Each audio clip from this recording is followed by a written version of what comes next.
Good morning दोस्तों, स्वागत है आपका अपने YouTube channel Bhairav study point पर। दोस्तों, जैसा कि आपने अब तक पढ़ा, जो हमने पहली प्रश्नावली शुरू करी थी उसके अंदर हमने कुछ आपको चीज़ें बताई और बिल्कुल आपको समझ में आई होंगी। आज से हम 1.1 से जो सवाल हैं उनको करने वाले हैं, यानी यूक्लिड विभाजन प्रमेय का थी उसका अपन यहाँ पर प्रयोग करने वाले हैं, यानी कि सवालों पर उसका प्रयोग करेंगे, उसके अनुसार सवाल कैसे होते हैं वो यहाँ पर जानेंगे। ठीक है दोस्तों, तो फटाफट शुरू करते हैं आज की इस क्लास को बिना देरी करते हुए। यहाँ पर आपको जो सवाल है, पहली प्रश्नावली का जो पहला सवाल है वो आपको यहाँ पर स्क्रीन पर दिख जाएगा, और जो सवाल है उसको मैं मेरे पास भी देख लेता हूँ क्या सवाल है। निम्नलिखित संख्याओं का एचसीएफ ज्ञात करने के लिए यूक्लिड विभाजन एल्गोरिथम का प्रयोग कीजिए। और यहाँ पर जो पहला सवाल है वो 135 और 225। ठीक है, यानी कि अपन को क्या करना है, यूक्लिड विभाजन एल्गोरिथम का प्रयोग करते हुए एचसीएफ ज्ञात करना है।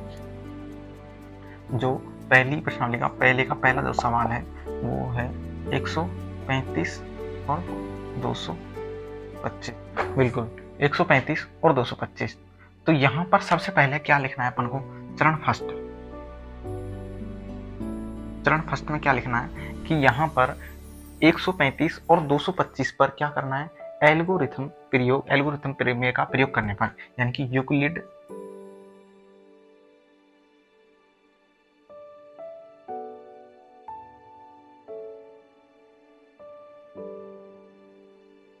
ठीक है।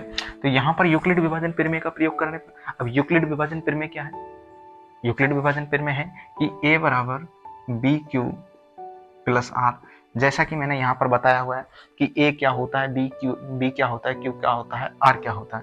a यहाँ पर भाज्य होता है, b भाजक होता है। वापस लिख देता हूँ मैं, a बराबर भाज्य होता है और b यहाँ पर है जो भाजक होता है, और q है यहाँ पर भागफल होता है, और r यहाँ पर शेषफल होता है, r यहाँ पर रिमाइंडर शेषफल होता है। ठीक है, तो यहाँ पर एक तरीके से भाज्य, भाजक, भागफल ये चीजें आ रही हैं, और ये यहाँ पर यूक्लिड विभाजन प्रमेय का प्रयोग करके ऐसे ज्ञात करवा रहा है। इसका मतलब कहीं ना कहीं यहाँ पर ये कुछ भाग वाली प्रोसेस हो रही होगी भाई, यहाँ पर कुछ भाग दिया जा रहा होगा, किसी में कुछ शेषफल बच रहा होगा, कोई भागफल आ रहा होगा, कोई भाजक होगा, भाज्य होगा, तो वैसा ही तो प्रोसेस हो रहा है यहाँ पर। तो एक काम करते हैं, एक बार तो अपन इसको ऐसे करते हैं, फिर आपको मैं एक इसका थोड़ा सा समझ में आने लायक ऐसा तरीका बताऊंगा, ताकि करेंगे इसी तरीके से, लेकिन उसका जो प्रॉपर तरीका है वो क्या रहा है वो सब कुछ आपको अच्छे से समझ में आ जाएगा। तो यहाँ पर देखो, सबसे पहले क्या करना है, यहाँ पर अपन को जो बड़ी संख्या है उसके अंदर छोटी संख्या का भाग देना है। भाई बड़ी संख्या के अंदर छोटी संख्या का भाग देना है, और बड़ी संख्या क्या हो जाएगी, जब भाज्य हो जाएगी। जब जिसके अंदर 225 के अंदर 135 का भाग देंगे तो 225 भाज्य हो जाएगा, और जब भाज्य अपना a, तो यहाँ पर क्या लिखेंगे, 225 को लिख देंगे। बराबर में यहाँ पर b क्या है, भाजक, भाग किसका देंगे, 135 का भाग देंगे। 135 का जब भाग देंगे तो कितनी बार तो भाग जाएगा, तो यहाँ पर जब भाग देंगे तो यहाँ पर एक बार भाग जाएगा। 135 का 225 में भाग देंगे तो एक बार ही भाग जाएगा, क्योंकि दो बार देंगे तो 270 हो जाएगा, जो कि ज्यादा हो जाएगा। तो यहाँ पर एक बार भाग देंगे और शेषफल कितना बच जाएगा, यहाँ पर जो शेषफल बचेगा तो वो बच जाएगा 0 और 9, तो 90 शेषफल बच जाएगा यहाँ पर। तो यहाँ पर जब 225 में 135 इंटू 1, यानी कि 135 का भाग दिया, एक बार गया, क्योंकि यहाँ q क्या है, q यहाँ पर भागफल है, तो 135 का भाग एक बार गया और 90 शेषफल बच गया। चलो ठीक है, अब यहाँ पर क्या लिखना है, यहाँ पर शेषफल क्या है, 90 है, और यहाँ पर r 90 है और r शेषफल है। तो यहाँ पर क्या लिखना है कि r बराबर नॉट इक्वल टू 0, यानी कि r की वैल्यू 0 नहीं है। ठीक है, अगर r कोई वैल्यू 0 आ जाएगी तो उस टाइम पे अपना जो आंसर होगा, यानी कि जो एचसीएफ होगा, यहाँ पर जो संख्या आएगी भाजक की जगह पर, यानी कि b की जगह पर जो संख्या आएगी वो अपना एचसीएफ हो जाएगा। ठीक है, तो यहाँ पर तो अपना एच यानी कि शेषफल, यानी कि r जो है 0 नहीं आया, r 0 नहीं आया तो क्या लिखना है, r बराबर 0 नहीं है, इसलिए यहाँ पर 135 व 90 पर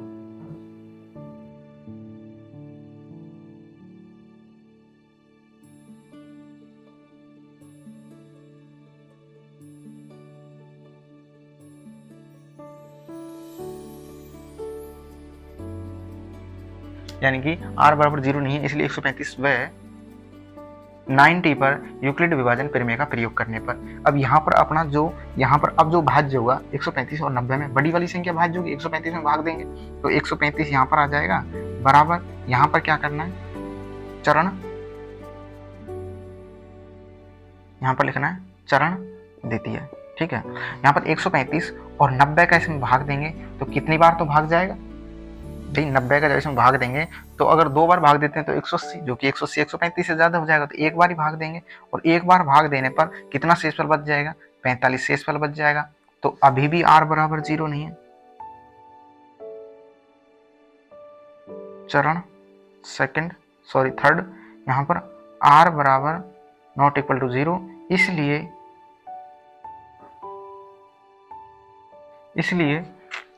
90 व 45 पर प्रमेय का यानी कि यूक्लिड विभाजन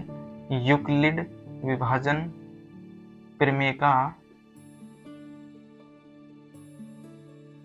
प्रयोग करने पर। ठीक है, तो यहाँ पर r बराबर 0 नहीं है, इसलिए 90 और 45 पर यूक्लिड विभाजन प्रमेय का प्रयोग करने पर। चलो ठीक है, यहाँ पर मैं लिखूंगा वही भाज्य 90 बराबर 45 का जब इसमें भाग देंगे 2 बार जाएगा, शेषफल क्या आ जाएगा 0 आ जाएगा, 45 दूना 90, शेषफल 0 आ गया।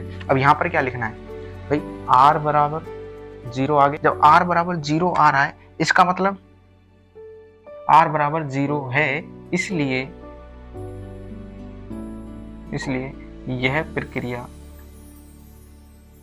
यहाँ समाप्त हो जाती है। यह प्रक्रिया r बराबर 0 है, इसलिए यह प्रक्रिया यहाँ समाप्त हो जाती है। और अपना जो HCF है, मैं यहाँ पर कर रहा हूँ इसको आगे, कि अपना जो HCF है यानी कि HCF है जो क्या आ जाएगा अपना, यानी कि यहाँ पर r बराबर 0 होने पर यहाँ पर जो b होगा भाजक होगा, यानी 45 का भाग दिया है तो 45 यहाँ पर HCF हो जाएगा। ये अपन को ज्ञात करना था, तो इसलिए यहाँ पर जो HCF है वो 45 हो जाएगा, यानी कि 135 और 225 का जो HCF होगा वो 45 हो जाएगा और 45 अपना आंसर हो जाएगा। तो एक बार यहाँ से आप स्क्रीनशॉट ले लो या लिखना चाहो तो लिख लो एक बार तसल्ली से।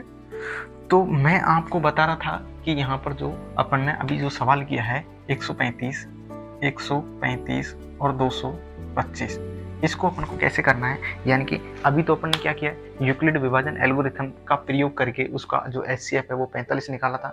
लेकिन इसको अपन कुछ दूसरा मेथड लगाते हैं, यानी कि है वही लेकिन वो दिखने में थोड़ा अलग लगेगा, है लेकिन वही।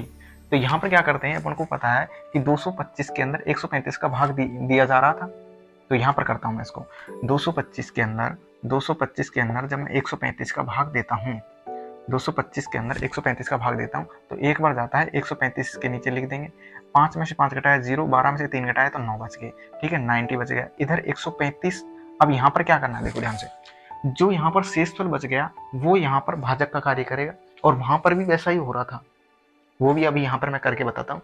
देखो यहाँ पर जब अपन ने 225 में 135 का भाग दिया और 135 आ गया, एक बार भाग गया और 90 शेषफल बच गए। अब जहाँ पर शेषफल बचा है वो भाजक का कार्य करेगा। ठीक है, जब इसके अंदर वापस भाग देंगे तो एक बार जाएगा, फिर 90 बच जाएगा, फिर यहाँ पर 45 शेषफल बच जाएगा। जो शेषफल है वो वापस से भाजक का कार्य करेगा और भाजक किसमें देगा, यहाँ पर जो पहले भाजक था उसके अंदर 90 के अंदर, तो यहाँ पर 45 दूना 90 और यहाँ पर शेषफल कितना आ जाएगा, 0 आ जाएगा। ये ही यहाँ पर जो लास्ट में जो अपनी संख्या आती है, लास्ट में जो भाजक होता है वो अपना HCF होता है। यही अपन को यूक्लिड विभाजन एल्गोरिथम से ज्ञात करना था। अभी क्या किया था अपन ने, अभी तो अपन ने थोड़ा ऐसे विस्तार से किया था, अब इसको मैं डायरेक्ट करना बता देता हूँ। देखो कैसे करेंगे, यहाँ पर सोच में क्या किया था, 225 यानी कि 225 को यहाँ लिखा था भाज्य और 135 का भाग दिया था। कितनी बार गया भाग, एक बार गया, प्लस शेषफल कितना बचा, 90 बच गया। फिर उसके बाद में कितने में भाग दिया है, 135 में भाग दिया है।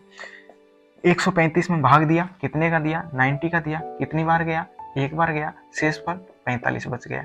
इसके बाद में देखो 90 में भाग दिया कितने का दिया, 45 का दिया, कितनी बार गया, 2 बार गया, कितना शेषफल बच गया, 0 शेषफल। जब 0 शेषफल आ जाता है तो अपना HCF ये होता है। ठीक है, ये अपना HCF, ये अपना आंसर। यहाँ पर इसको है चरण फर्स्ट, ये चरण सेकंड, और यहाँ पर चरण ये थर्ड। ये अपना जो है यूक्लिड विभाजन एल्गोरिथम से अपना जो सवाल है वो सॉल्व हो गया है, और अपना HCF है जो 45 आ गया है। ठीक है, इसको भी एक बार नोट कर लो, फिर इसको मिटाते हैं, फिर दूसरे सवाल को करते हैं। अब दूसरे सवाल को मैं इसी तरीके से करूंगा, यानी कि वैसे भी करूंगा, ऐसे भी करूंगा। ठीक है, अब यहाँ पर इसके अंदर कुछ बीच में जो टर्म्स लिखने की है वो आपको मैं बता देता हूँ। यानी कि पहले सवाल में अपने लिख दी थी, अब यहाँ पर मैं वैसे ही बता देता हूँ कि जब अपने चरण फर्स्ट किया था तो वहाँ पर क्या लिखा था, यानी कि 135 और 225 के बीच में यूक्लिड विभाजन एल्गोरिथम का प्रयोग करने पर चरण फर्स्ट हो गया। सेकंड में क्या कि r बराबर 0 नहीं है, इसलिए यहाँ पर 135 और 90 में यूक्लिड विभाजन प्रमेय का प्रयोग करने पर। फिर उसके बाद में r बराबर 45 था, यानी कि 0 नहीं था, तो भी अपन ने क्या किया था, 90 और 45 के अंदर यूक्लिड विभाजन प्रमेय का प्रयोग किया था। उसके बाद में r बराबर 0 आ गया था। जैसे ही r बराबर 0 आया था तो अपनी ये प्रोसेसिंग थी, जो ये संक्रिया चल रही थी, ये समाप्त हो जाती है। ठीक है, जब ये प्रक्रिया समाप्त हो जाती है तो अपना जो लास्ट में जो भाजक होता है वो अपना HCF हो जाता है, और अपन को HCF ही ज्ञात करना था। ठीक है, आपको ये सवाल समझ में आ गया होगा, मैं इसको मिटा देता हूँ। यहाँ पर देखेंगे जो दूसरा सवाल है, पहले का दूसरा सवाल है, वो है 196 38 220। इसका भी अपन को क्या करना है, यानी कि एक तो भाज्य एक भाजक है इसके अंदर, यानी कि बड़ी वाली संख्या के अंदर छोटी का भाग देना है। तो यहाँ पर लिखेंगे 38 220, और इसके अंदर कितने का भाग दे देंगे, 196 का भाग दे देंगे। जब 196 का इसमें भाग देंगे तो यहाँ पर जब भाग देंगे तो यहाँ पर जो भाग है कितनी बार जाएगा, एक बार जाएगा।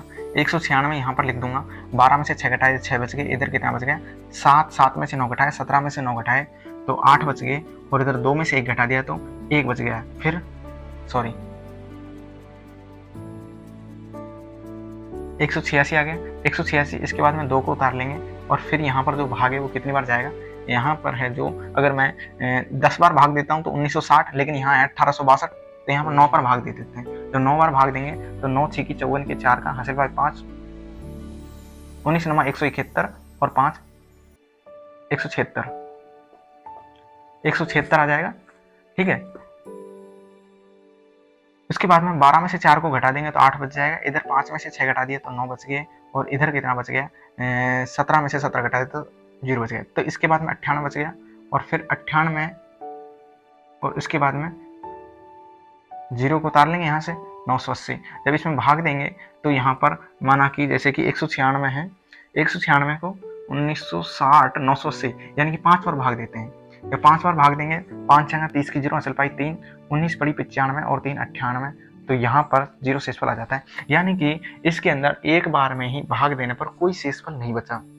जब इसके अंदर अपन ने भाग दिया है 196 का भाग दिया है 38 220 के अंदर, तो शुरू में ही एक, यानी कि पहली बार में ही पूरा भाग चला गया और शेषफल 0 आ गया। इसलिए यहाँ पर जो प्रोसेसिंग है वो क्या रहेगी कि यहाँ पर 196 सॉरी बड़ी संख्या क्या है 38 220 में 196 का भाग दिया, 196 का भाग दिया, 195 बार गया और शेषफल 0 आ गया। जब शेषफल 0 आ रहा था तो यहाँ पर अपन ओनली चरण फर्स्ट ही है ये। ठीक है, जब चरण फर्स्ट है और यहाँ पर 195 आ रहा है, शेषफल 0 आ रहा है, तो फिर अपना जो HCF होता है वो यही तो हो रहा था। ये अपना जो HCF है वो भाजक, जो भाजक होगा इस जगह पर होगा, वो अपना HCF हो जाएगा। तो यहाँ पर इस सवाल के अंदर जो अपना HCF है 196 38 220 का, वो 196 हो जाएगा। यहाँ पर आप लिख सकते हैं कि 196 यानी कि r बराबर 0 है, इसलिए 196 और 38 220 का HCF कितना है 196 ही है। ठीक है, यानी कि r बराबर 0 है, इसलिए 196 38 220 का HCF 196 ही है। आई होप आपको ये समझ आया होगा। नेक्स्ट सवाल पर चलते हैं। तो यहाँ पर जो तीसरा सवाल है 1.1 का, पहले का तीसरा जो सवाल है वो है 867 255। इसका भी क्या करना है, HCF ज्ञात करना है। यूक्लिड विभाजन प्रमेयिका से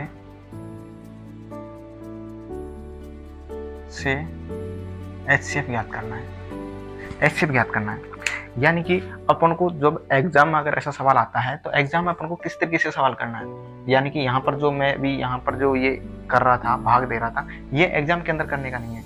ये सिर्फ आपको एक तरीके से रफ कार्य की तरह यूज में लेना है और आपको जो संख्याएं आ रही हैं उनको यहाँ पर उस तरीके से पुट कर देना, क्योंकि यहाँ पर आपको शायद मेरे हिसाब से, मेरे को ऐसा लगता है कि समझ में नहीं आ रहा होगा कि ये संख्या कहाँ से आ रही है, कौन सी संख्या के अंदर किसका भाग दे रहे हैं, लेकिन यहाँ पर जो ये प्रोसेसिंग हो रही है वो आपको समझ में आ रही होगी और उसमें से ये संख्या यहाँ पर उठाकर रख देना है। जैसे दोबारा इसको करते हैं और मैं आपको बताता हूँ कैसे रखेंगे यहाँ पर। यानी कि सबसे पहले तो यहाँ पर आपको लिखना है कि तरीका तो यही है सवाल को करने का, एग्जाम इसी तरीके से करेंगे सवाल को। तो यहाँ पर लिखेंगे कि 867 व 255 में यूक्लिड विभाजन प्रमेयिका का, यूक्लिड विभाजन प्रमेयिका का प्रयोग करने पर, ठीक है, ऐसा लिखना है, प्रयोग करने पर, ठीक है। मैं इसको अलग कर देता हूँ। इसके अंदर 867/255 में यूक्लिड विभाजन प्रमेयिका का प्रयोग करने पर, इसके बाद में अपन को क्या करना है, इसको एक तरीके से रफ कार्य की तरह अपन को यहाँ पर इसके भाग देना है। तो 867 में जब मैं इसका भाग देता हूँ 255 का जब भाग देता हूँ तो ये लगभग 3 बार जाएगा। 3 से जब इसको मल्टीप्लाई करेंगे तो 5 × 15 का 5 का हासिल पाई 5 × 15 1 16 हासिल पाई 1 2 3 6 और 1 7, 765। 7 में से 5 घटा देंगे 2 बच जाएगा, 0 बच जाएगा, 1 बच जाएगा, 102। फिर इस 102 का इस 255 के अंदर भाग देंगे तो यहाँ पर 255 को लिख देंगे और फिर इसके अंदर भाग देंगे तो लगभग 2 बार चल जाएगा, क्योंकि 102 है, 102 को 2 बार मल्टीप्लाई करेंगे तो 204 हो जाएगा। 204 जब इसमें से घटाएंगे 1 बच जाएगा, 5 आ जाएगा और यहाँ पर 0 आ जाएगा, यानी कि 51 शेषफल बच जाएगा। जैसे ही 51 शेषफल बचेगा तो इस 102 के अंदर इसका भाग देंगे, 102 के अंदर भाग देंगे 51 का, तो लगभग 2 बार जाएगा और यहाँ पर 102 आ जाएगा और शेषफल 0 आ जाएगा।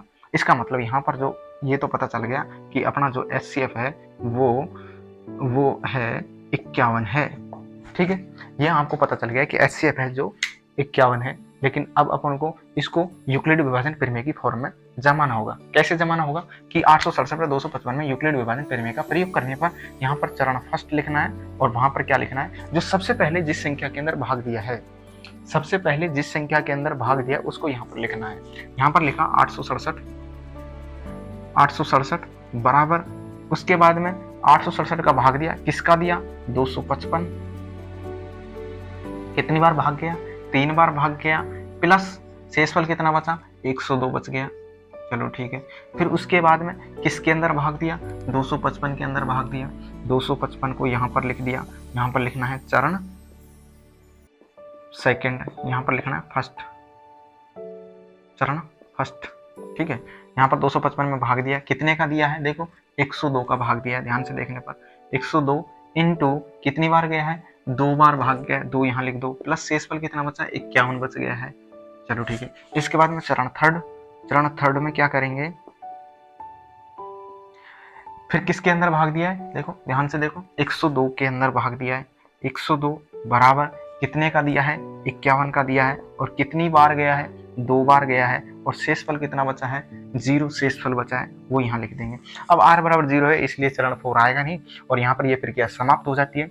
जैसे मैं बोल रहा हूँ वैसे लिखना है कि r बराबर 0 होने पर यह प्रक्रिया यहाँ समाप्त हो जाती है और समाप्त होने के बाद में जो 867/255 का HCF है, 867/255 का HCF जो है वो हो जाएगा 51। क्यों? क्योंकि यहाँ पर अपनी जो संख्या आती है वही तो अपना HCF होता है। लास्ट में r बराबर 0 होने पर यहाँ पर जो संख्या होती है वो HCF हो गया, तो 867/255 का HCF 51 हो गया। ये अपना आंसर आ गया। इस तरीके से आपको एग्जाम में करना होगा, ठीक है। स्क्रीनशॉट ले लो, लिखना चाहो तो लिख लो। अब यहाँ पर जो दूसरा सवाल है वो है, दर्शाइए कि कोई भी धनात्मक विषम पूर्णांक 6q+1 या 6q+3 या 6q+5 के रूप का होता है जहाँ q एक कोई पूर्णांक है। यानी कि यहाँ पर सिद्ध करना है कि जो 6q+1 है और 6q+3 है और 6q+5 है जो एक विषम पूर्णांक हो, ऐसा सिद्ध करना है कि ये एक विषम पूर्णांक है।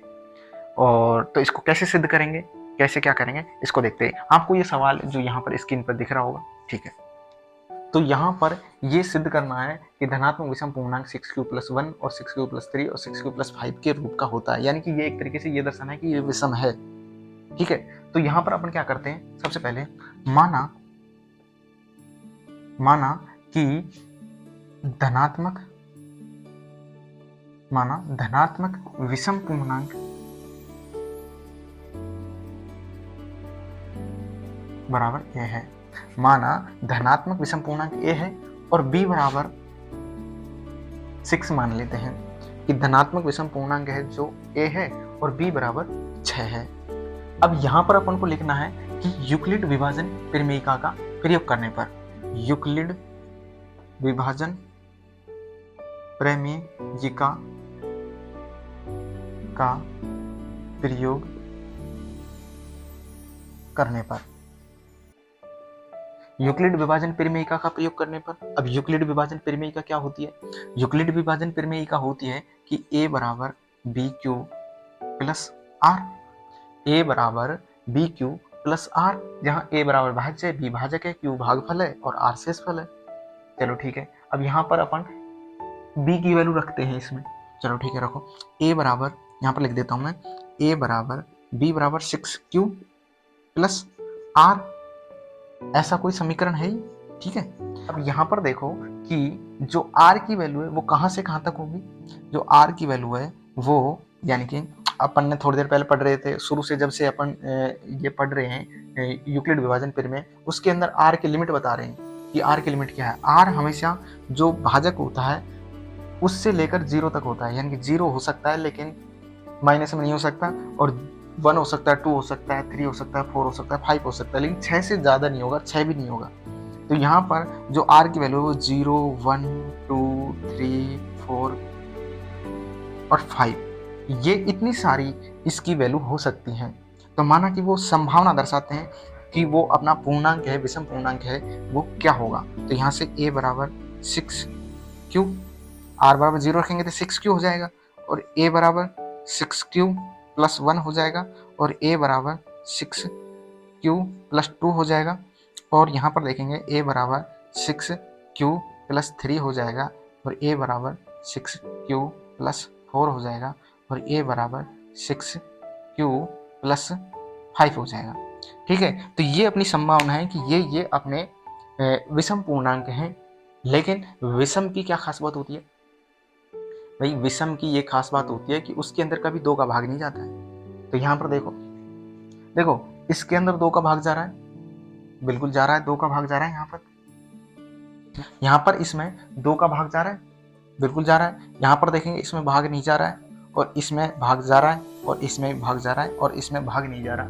इसका मतलब ये हुआ कि जिसमें अब भाग जा रहा है 2 का, वो विषम नहीं है भाई। उसमें जिसमें भाग जा रहा है वो विषम नहीं है। तो यहाँ पर इसको अपन एक काम करते हैं, जिसमें भाग जा रहा है उसको अलग कर देते हैं। यानी कि आपको ये तो पता चल रहा होगा भाग जा कैसे रहा है। देखो यहाँ पर 6q लेते हैं अपन, 6q के अंदर मैं 2 का भाग दूंगा तो 2 3 6, 3q आ जाएगा। चलो ठीक है, इसके अंदर देखो 6q प्लस 2, इसके अंदर भाग कैसे जा रहा है, मैं इन दोनों में से 2 कॉमन ले लूँ तो यहाँ पर हो जाएगा 3q प्लस 1, और इसके अंदर 2 का भाग दूँ, 2 से 2 कट जाएगा, तो यहाँ पर 3q प्लस 1 हो जाएगा। ठीक है, तो इस प्रकार से यहाँ पर भी इसमें 6q प्लस 4, इसमें से 2 कॉमन लेंगे तो यहाँ पर 3q प्लस 2 आएगा, और 2 का भाग देंगे तो ये 2 से 2 कट जाएगा। इसलिए यहाँ पर है जो ये सम है, ये भी सम है और ये भी सम है। इनके अलावा जो बच गए उनको यहाँ पर लिखते हैं।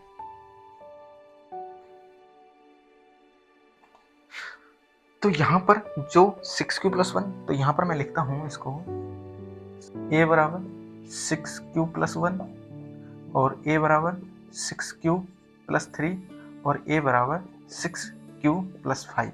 अब देखो शुरू में अपने क्या माना था, a कोई विषम पूर्णांक माना था, और a की वैल्यू आ गई 6q plus 1, 6q plus 3, 6q plus 5। सिद्ध क्या करना था? सिद्ध यही तो करना था, धनात्मक विषम पूर्णांक 6q प्लस 1, 6q प्लस 3 और 6q प्लस 5 के रूप का होता है। और वही तो सिद्ध हो गया कि विषम पूर्णांक है, जो विषम पूर्णांक है वो ये जो अपन को शुरू में दिया गया था वैसा ही निकल कर आ रहा है। तो यहाँ पर अपना सिद्ध हो गया। अब इसके बाद में क्या लिखना है कि यहाँ पर ये अतः यह धनात्मक विषम पूर्णांक है। ये अपना सवाल हो गया। इसका एक बार स्क्रीनशॉट ले लो या इसको कॉपी में लिख लो। नेक्स्ट सवाल है तीसरा, किसी पीरियड में 616 सदस्यों वाली एक सेना आर्मी की टुकड़ी को 32 सदस्यों वाली एक आर्मी बैंड के पीछे मार्च करना है। दोनों समूहों को समान संख्या वाले स्तंभों में मार्च करना है। उन स्तंभों की अधिकतम संख्या क्या है जिसमें वे मार्च कर रहे हैं। यानी कि सवाल आपको यहाँ दिख रहा होगा, ठीक है। किसी परेड में 616 सदस्यों वाली एक सेना, यानी कि यहाँ पर क्या लिखा हुआ है, यानी कि तीसरा सवाल 616 तो आर्मी है उसकी और 32 है जो वो क्या है, बैंड वाले हैं, बैंडों की आर्मी है, ठीक है। तो यहाँ पर क्या करना है, 32 सदस्य वाली एक आर्मी बैंड के पीछे मार्च करनी है। तो यहाँ पर क्या करना है, यानी कि 616 जो आर्मी है उसके आगे आगे ये 32 बैंड आर्मी वाले जाएंगे, ठीक है। कैसे जाएंगे, देखो माना कि ये कोई रास्ता है, ठीक है। कल्पना करो कि ये कोई रास्ता है और यहाँ पर ये ऐसे लाइन वाई ऐसे जा रहे हैं, ये ऐसे जा रहे हैं, ऐसे जा रहे हैं, ऐसे ऐसे ऐसे ऐसे ऐसे ऐसे ऐसे ये लाइन जा रही है। तो ऐसी कितनी लाइन होंगी कि उनके आगे तो बैंड वाले होंगे और उनके पीछे 716 आर्मी वाले होंगे और आपस में ये बराबर बराबर बैठना चाहिए। ऐसा नहीं है कि यहाँ पर मैंने एक बैंड वाला बैठा दिया, इस लाइन के यहाँ पर एक बैंड वाला बैठा दिया और यहाँ पर बैंड वाला आए ही नहीं। यानी कि जितनी भी लाइन बनेंगी, ये जितने भी स्तंभ बनेंगे यहाँ पर, जो इस तरीके से लाइन बनेंगी, तो वो सबके आगे उतने ही बैंड वाले आने चाहिए जितने यहाँ पर ये आर्मी हैं। यानी कि आर्मी की संख्या तो ज़्यादा है, कोई दिक्कत नहीं है, लेकिन अगर इसके आगे एक बैंड वाला आ रहा है तो सबके आगे एक आना चाहिए। अगर इसके आगे 2 आ रहे हैं तो सबके आगे 2 ही आने चाहिए। तो इस तरीके से अपन को ये सेट करना है। चलो ठीक है, अपन कल्पना कर लेंगे, इनको बैठा देंगे, 1-2 दिन का समय लेके बैठा सकते हैं ऐसे कल्पना करके। लेकिन अपन को तो जरूरत यह है कि यहाँ पर ऐसा कौन सा मेथड लगाएं ताकि यहाँ पर ये ऐसा हो जाए कि ये आर्मी वाले और बैंड वाले आपस में एक स्तंभ के रूप में एक लाइन वाइज बैठ जाएं या खड़े रहें, कैसे भी, ठीक है। तो अब यहाँ पर वो तरीका क्या है जिससे अपन इस सवाल को करेंगे, तो यहाँ पर वो तरीका है HCF का। और वो HCF याद करने के लिए अपन को वो यूक्लिड विभाजन परिमेयिका का प्रयोग करना पड़ेगा। और यूक्लिड विभाजन परिमेयिका से इसका अपन क्या करेंगे, इसकी HCF निकालेंगे और HCF जो होगा वो यहाँ पर स्तंभों की संख्या होगी। यानी कि ऐसी कितनी लाइन है जिसके अंदर ऐसे जो बैंड वाले हैं और आर्मी वाले हैं वो जा रहे हैं। फिर उसके बाद में ये भी बताऊंगा मैं आपको कि जो एक लाइन है, एक स्तंभ है, उसके अंदर कितने तो आर्मी वाले हैं और कितने बैंड वाले हैं। हालांकि ये सवाल के अंदर जो किताब के अंदर जो सवाल पूछा गया है उसके अंदर ये नहीं पूछा कि कितने एक स्तंभ में बैंड वाले हैं और कितने आर्मी वाले हैं, लेकिन अपन पूरे सवाल की एक नस नस को पकड़ के, एक नस नस तोड़ के इसका पूरा एक्सप्लेन करेंगे। यहाँ पर देखते हैं अपन क्या करेंगे। तो यहाँ पर मैं आपको ये डायग्राम जो यहाँ पर था उसको मैं यहाँ पर बना देता हूँ कि ऐसे वो जा रहे हैं, ये रास्ता है, माना कि इधर जा रहे हैं, तो ये एक कोई वो है, इस तरीके से हैं ये बैंड वाले और आर्मी वाले, इस तरीके से, ठीक है।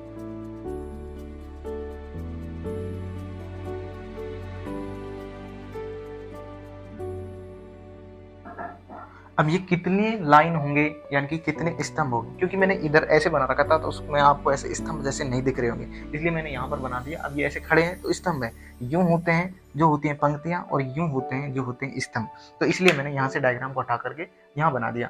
अब यहाँ पर ये ऐसे जा रहे हैं, ऊपर जा रहे हैं, ठीक है, यानी कि ये रास्ता है, इसमें चल रहे हैं। तो यहाँ पर अपन को क्या करना है, वही 616, यानी कि इसको भी अपन क्या करेंगे यूक्लिड विभाजन एल्गोरिथम है। अगर पेपर में आता है तो यूक्लिड विभाजन एल्गोरिथम का ही प्रयोग करना है, ठीक है। ऐसे किताब के अंदर, हालांकि ऐसा किताब के अंदर ऐसा कुछ दिया नहीं है कि इसको अपन को यूक्लिड विभाजन एल्गोरिथम से करना है, लेकिन अब यूक्लिड विभाजन एल्गोरिथम की प्रश्नावली के अंदर है तो करना तो उसी मेथड से है ना, तो इसलिए अपन उसी मेथड से करेंगे। तो यहाँ पर अपन को कुल मिलाकर ज्ञात HCF करना है, ध्यान ये रखना है, ठीक है। यहाँ पर देखो 616 के अंदर जब मैं 32 का भाग देता हूँ तो यहाँ पर कितनी बार जाता है, 32 एकम 32, सॉरी हाँ बिल्कुल 32 एकम 32, यहाँ पर 11 में से 2 घटाए तो 9 बच गए, इधर 5 में से 3 घटाए तो 2 बच गए, यहाँ पर आ गया 296। इसके अंदर वापस भाग देंगे तो 32 का जब इसमें भाग देंगे तो ये लगभग कितनी बार जाएगा, यानी कि 3 दूनी 6, 3 आम 7, 3 7 21, 3 8 24, 3 आम 27, 9 से भाग करते हैं। 9 दूनी 18 काट का हासिल भाई 1, 9 3 27 और 1 28।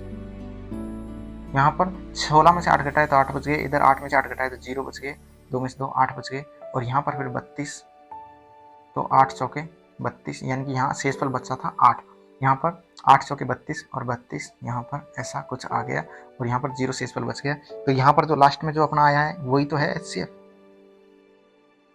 तो यहाँ से ये तो आपको पता चल गया कि अपने जो स्तंभ आने वाले हैं, जो पंक्ति आने वाली है, सॉरी स्तंभ आने वाले हैं वो 8 आएंगे।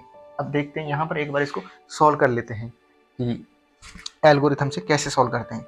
यानी कि 616 व 32 में यूक्लिड विभाजन प्रमेयिका का प्रयोग करने पर, ठीक है, प्रयोग करने पर यहाँ पर लिखेंगे चरण फर्स्ट, इसमें लिखेंगे वही 616 के अंदर भाग दिया है, कितने का दिया है, 32 का दिया है, 19 बार गया है, कितना शेषफल बचा है 200, जब भाग दिया है तो यहाँ पर शेषफल बचा है 8, ठीक है। इसके अंदर फिर अपन किस में भाग दिया है, फिर 32 में भाग दिया है, यानी कि चरण सेकंड 32 के अंदर भाग दिया है, और किसका भाग दिया है, 8 का भाग दिया है, 4 बार गया है, शेष 0 बच गया, 2 चरण बन रहे हैं इसके अंदर, ठीक है। यहाँ पर HCF है, यानी कि यहाँ पर R बराबर 0 है, इसलिए 616 व 32 का HCF 8 है। अब 8 HCF है, इसका मतलब क्या है कि यहाँ पर स्तंभों की संख्या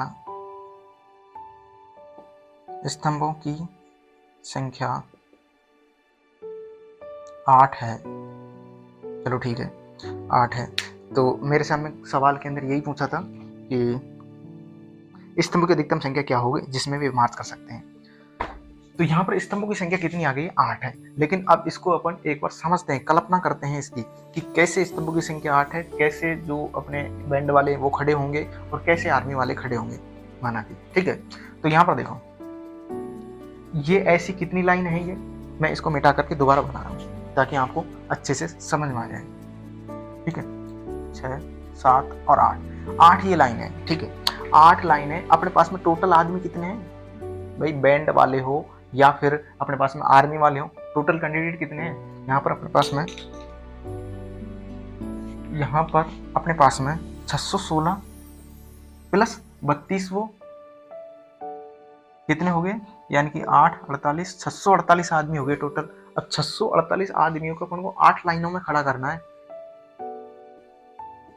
8 का भाग दे दूं, 8 8 64 और इधर 8 एकम 8 कितना गया 81। इसका मतलब एक लाइन में 81 कैंडिडेट हैं भाई, एक लाइन में 81 कैंडिडेट हैं, तो 8 लाइनों में 648 कैंडिडेट हो जाएंगे।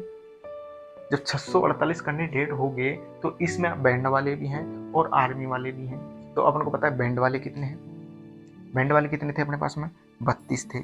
अब 32 को अपन 8 लाइनों में बैठाएंगे, यानी कि 8 का भाग दे देंगे तो 4 आ गया। इसका मतलब ये हुआ कि एक लाइन में कितने बैठे, 4 कैंडिडेट बैठे। एक लाइन में 4 तो 8 लाइनों में 32 कैंडिडेट हो गए। इसका मतलब ये हुआ कि यहाँ पर 1 2 3 4 ऐसे यहाँ पर ये तो यहाँ पर ये ऐसे क्रॉस कर रहा है। यहाँ पर कौन बैठे हैं, यहाँ पर बैंड वाले बैठे हैं, ठीक है। ये 4-4 की लाइन है आगे, जो 4-4 की जो लाइन है वो आगे बैंड वाले हैं। बाकी पीछे जो है 616 हैं, वो कितने कौन है, वो आर्मी वाले हैं। अब आर्मी वाले कितने हैं एक लाइन में, एक स्तंभ में, वो होंगे 71 नहीं, वो होंगे 77 होंगे। आर्मी वाले कितने होंगे 77, क्योंकि यहां से यहां तक 77 हैं। देखो यहां से यहां तक 77 हैं और यहां से यहां तक कितने देख रहे हो ना, 4 हैं। तो 77 और 4 कितने हो गए, 81 हो गए ना भाई। टोटल एक लाइन में तो 81 थे और टोटल 8 लाइन है तो 81 इंटू 8 करेंगे तो 648 अपना आंसर आ जाएगा। इसका मतलब ये इस तरीके से चल रहे हैं और 4 तो बैंड वाले हैं और 71 एक लाइन में आर्मी वाले हैं और इस तरीके से ये अपना प्रोसेस फॉलो कर रहे हैं। तो आपको बिल्कुल एग्जैक्ट समझ में आ गए हो आखिरकार ये कर क्या रहे हैं, कैसे जा रहे हैं, कैसे खड़े हैं। ठीक है, एक बार इसका स्क्रीनशॉट ले लो। आई होप आपको जो अभी ये सवाल करवाया है वो बिल्कुल ही आपको समझ में आया होगा, बिल्कुल उसकी एक नस नस अपन ने एकदम क्लियर करी है, ऐसा कोई डाउट नहीं छोड़ा है उसके अंदर जो आपको समझ में नहीं आए। तो आपको ये वीडियो बिल्कुल ही पसंद आई होगी। अगर वीडियो पसंद आई है तो लाइक करें, शेयर करें, कमेंट करें और अगर चैनल पर नए आए हो तो चैनल को सब्सक्राइब करें। मिलते हैं, इसके 2 सवाल और रह रहे हैं अभी, चौथा और 5वां, उन सवालों को करते हैं नेक्स्ट क्लास में। जब तक के लिए जय हिंद, जय भारत।